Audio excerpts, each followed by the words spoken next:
All right, so here in day two, we're still talking about this theme, what is law? And one of the goals of law, in fact, the primary goal of law, is to protect basic human rights. So, where we're going to start today is we're going to talk about what are human rights? Okay. Well, it should be pretty self explanatory. Human rights are rights that you have by virtue of the fact that you are born. Okay. Human rights are the rights all people have simply because they are human beings. Okay. Now, throughout time, human rights have been established to promote the dignity of all people. Okay. And the law is there to respect the dignity of all people. Okay. Now, you have human rights, like I said, from the moment you are born until the moment you die, and they apply everywhere. All right, in all countries, at all points in time, from the moment you were born to the moment you die, you have human rights. Okay. Now, human rights have always been an important issue with law. They really came into people's minds, okay, and people began to pay more attention to them than previously done after World War II. Okay, and if we were in class and we were talking, I would ask what during World War II made us pay attention to human rights all of a sudden. Okay, and of course, the answer is the Holocaust. When people saw the atrocities of the Holocaust, we realized we needed to have some universal protection for human rights. Okay. And that universal protection came in the form of the Universal Declaration of Human Rights in 1948. Okay. It said all people have the right to liberty, education, political and religious freedom, and economic well being. It also banned torture. Okay. It also said all people have the right to participate in their government process. Okay. And again, a lot of these are directly aimed at the horrors of World War II. When Hitler and the other dictators came to power, did they consult everybody? No, they did not. Okay. So people within their own countries were banned from participating in the government process. The Declaration of Human Rights says, no, you can't do that. Okay. The Holocaust definitely took away people's rights of life, liberty, freedom, and economic well being. Okay. It was definitely a form of torture. Torture was used in many cases before the victims finally succumbed to death. Okay. So a lot of what we see here in the Universal Declaration of Human Rights comes in response to World War II, and we are finally putting it on paper. We are finally codifying it for people. It's things that we have always kind of believed in up to this point, but because of incidences like the Holocaust, we realize we need to get them written down so that all people know what's going on. Okay. It was promoted by the UN, the United Nations. Of course, the United Nations was that governing body that was created after World War II to keep the peace. Okay. And a big supporter of this Universal Declaration of Human Rights was Eleanor Roosevelt. Okay. She was a huge, huge supporter of this Universal Declaration. Of course, Eleanor Roosevelt being the wife of President Franklin Roosevelt here in the United States. Okay. She was a champion of this on the floor of the UN. Okay. Now, as time goes, before we get too far, unfortunately, we have this Universal Declaration of Human Rights, but ultimately it is left up to each country as to how it is promoted and how it is enforced.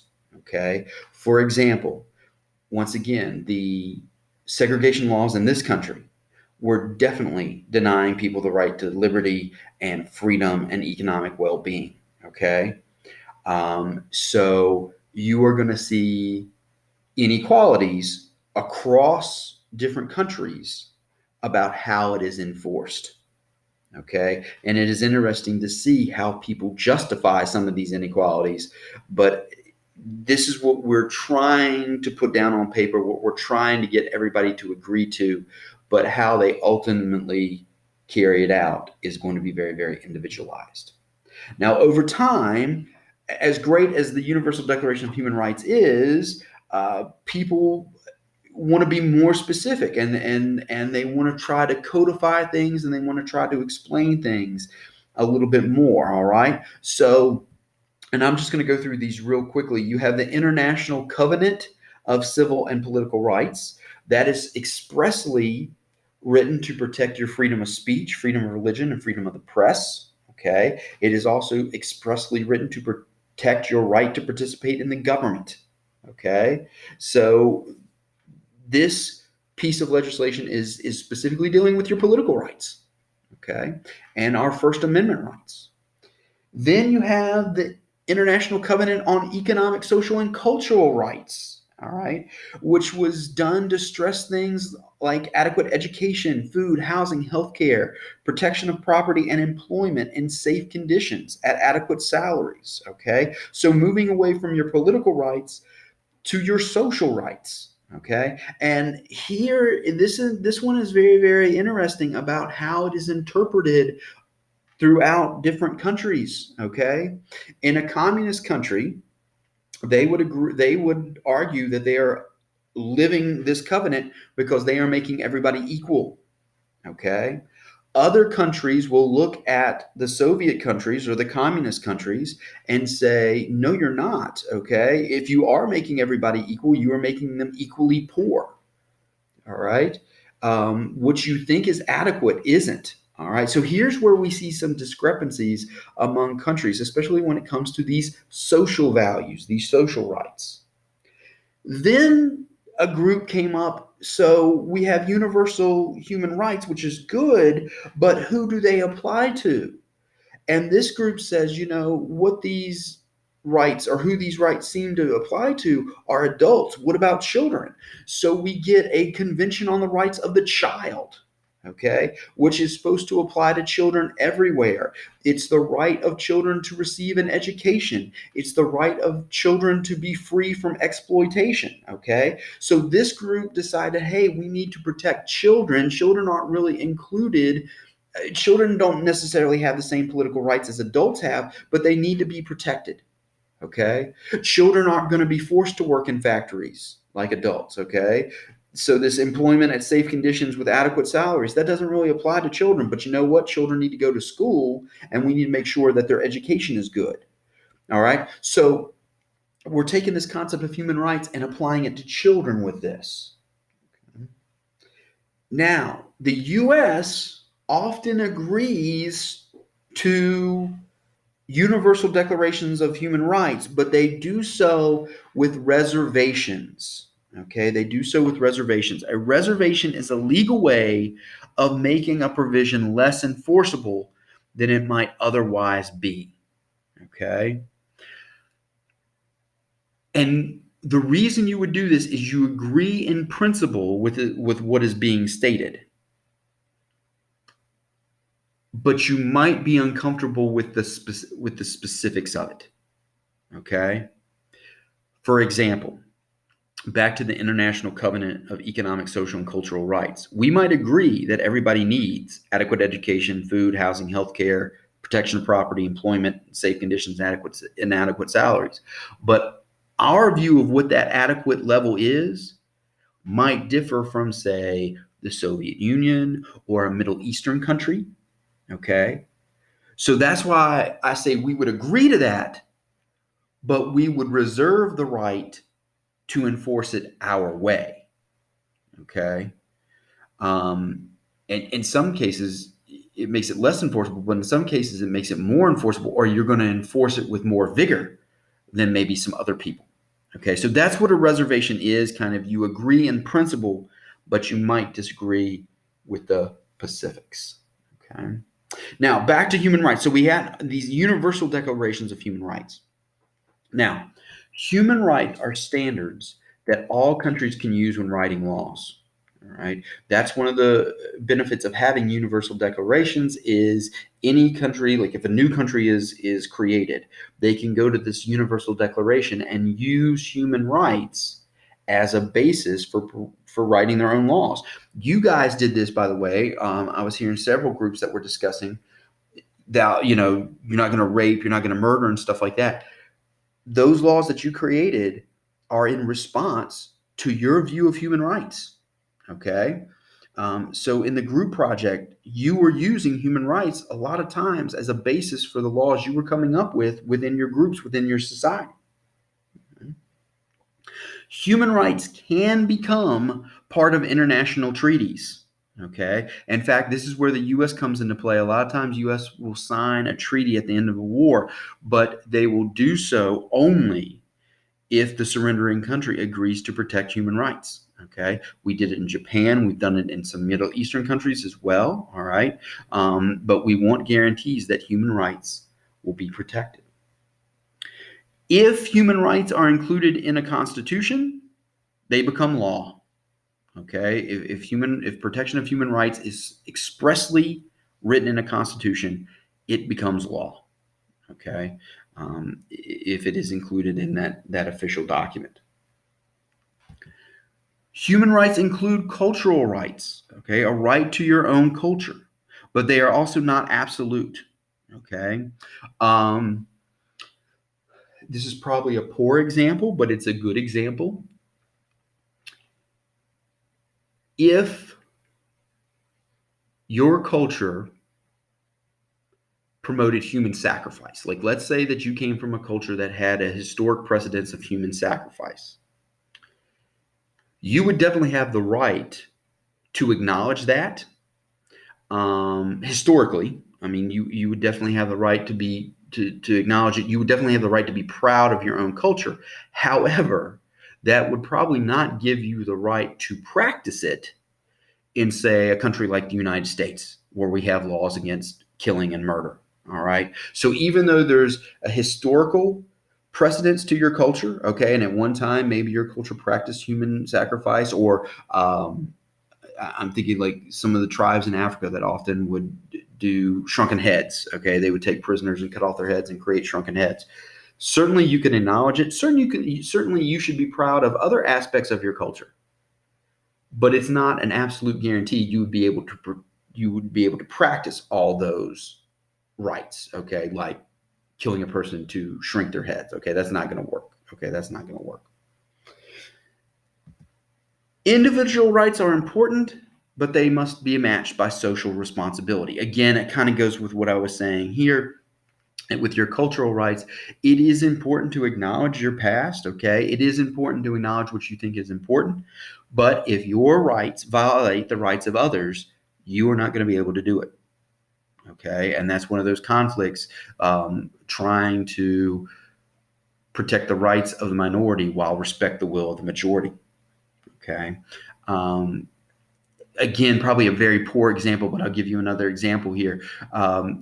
Like with freedom of speech. Okay. Freedom of speech does not include yelling fire in a crowded theater, which would cause a stampede and cause people to be hurt and maybe even killed. Okay. So your individual right is your right to freedom of speech. But if you abuse that right and that right is used in a way that hurts others, it can't be protected. Okay. It's not going to be protected. All right. So individual rights are important, but they must match with social responsibility. Okay. And once again, striking a balance between rights and responsibilities can be difficult. Okay. Protecting the minority, protecting the individual while respecting the majority and respecting society. Okay. It is a very difficult kind of intricate balance between those two. Now, we're going to talk about some kinds of laws. All right. So we talk about human rights. Now we're going to talk about some kinds of laws. And I would definitely get these terms down. Okay. I would definitely get these terms down. When it comes to law and when it comes to protecting human rights, in this country, there are two types of law that we talk about. We talk about criminal law and we talk about civil law. Okay. Criminal law regulates public conduct and sets out duties owed to society. Okay, get that definition down. Criminal law regulates public conduct and sets out duties owed to society. Okay. When it comes to criminal law cases, Criminal cases are brought only by the government against a person charged with committing a crime. Okay? So if you commit a crime that violates society, government brings you to trial. Not an individual, government brings you to trial in criminal cases. These tend to be your more serious cases, so punishments are going to be more serious. They include imprisonment, fines, being placed under supervision, and of course, the ultimate punishment could be loss of life. Okay? Criminal law is divided into two further categories: felonies and misdemeanors. Okay? Felonies are murder, robbery, or other serious crime. If you are convicted of a felony, you will serve more than 1 year in prison. Okay? Misdemeanors are less serious, and punishments could include a prison term of less than a year. Not always, okay? With misdemeanors, you could just be ordered to pay for the crime, okay, physically with money, or you could serve jail time of up to a year, okay? So criminal law regulates public conduct and sets out duties owed to society. If you are found, or if you violate criminal law, the government will bring you to trial, okay?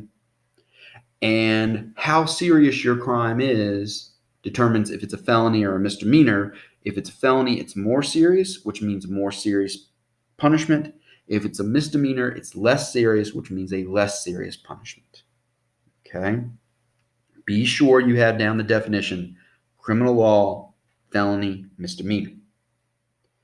Now, on the other hand, you have civil law. Civil law regulates relations between individuals or groups of individuals. Okay? If you are found guilty with violating civil law, you can be charged with a civil action. Okay? A civil action is brought by a person who feels that they were wrong or injured by another person. Okay? So, criminal law, the government brings you to trial. In civil law, if you violate civil law, an individual brings you to trial because they feel wronged or injured by you. Okay? An injured person could be awarded money, or amends could be made in other ways. Okay? Like you have to do community service or you have to serve the person. So, usually, when we're dealing with violations of civil law, the most severe punishments are going to be monetary. Okay? They're going to be monetary. You're not looking at jail time with violations of civil law. Okay. They regulate everyday situations like marriage, divorce, contracts, real estate, insurance, consumer protection, or negligence. Okay. All right. So these are kind of more on your day-to-day activities that civil law is going to be used. All right. Now, probably the best example of criminal law versus civil law is the case of O.J. Simpson. Okay. O.J. Simpson was accused of the murders of his ex-wife, Nicole Brown, and her friend, Ron. Okay, Ron Goldman. He was brought to trial because he was accused of murder. He was brought to trial by the government. At that trial, the evidence was not sufficient enough for a conviction. Okay, he was found not guilty of the murders of Nicole Brown and Ron Goldman. However, their respective families, took him to court, and it's to civil court. And the evidence there was strong enough to suggest that he have a role in it, and he ended up having to pay money because of the deaths of Nicole Brown and Ron Goldman. Okay, so there's an example. He was accused of murder. The government brought him in. He was found not guilty, but then the families took him to court for a civil action. There he was found guilty, and he had to pay. Now, where we're headed from here, okay, so we talked about what law is, we talked about the goals of law, we looked at human rights because the number one goal of law is to protect human rights. We have now begun to define things a little bit more specifically, okay? We define what criminal law is, we define what civil law is. Now we are going to continue with these definitions on day 3, okay? So a lot of definitions coming up on day 3.